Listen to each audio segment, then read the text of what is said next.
Boris Cyrulnik, quelle est la motivation première pour traverser la France, de la Seine-sur-Mer où vous habitez, pour venir ici à Strasbourg?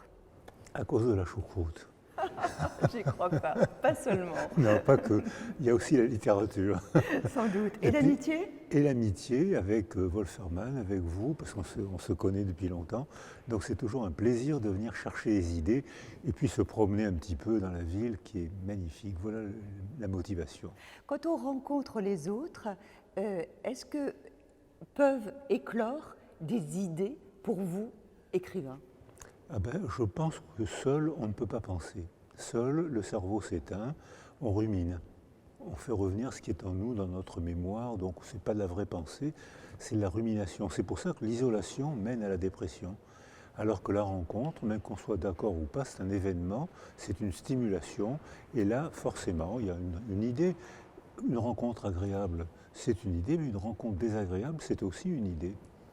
Alors là, on parle des mots oraux, l'oralité, la parole, mais vous, dans votre dernier livre, vous parlez surtout des mots écrits et qui réparent les mots M-A-U-X.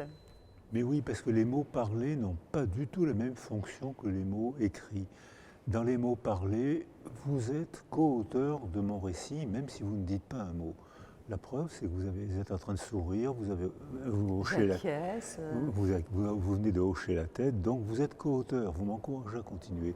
Alors que dans les mots écrits, je suis seul avec l'ami invisible.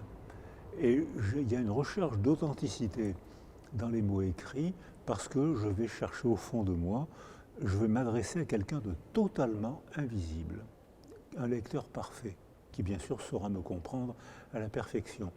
Alors que si je vous parle, j'aurai un récit, si je parle à mon inspecteur des impôts, j'aurai un autre récit. Donc ça veut dire que même si vous ne dites pas un mot, vous êtes co-auteur.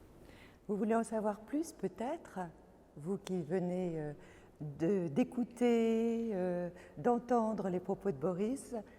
Il faut le lire, ce livre. Ah oui, il faut et bien sûr.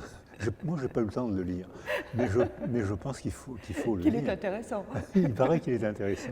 Vous nous rappelez le titre? Alors, la nuit, j'écrirai des soleils. La nuit, j'écrirai des soleils. Et on comprend à la lecture des 300 pages pourquoi ce titre. Et il est très beau. Merci beaucoup, Boris. C'est moi qui vous remercie.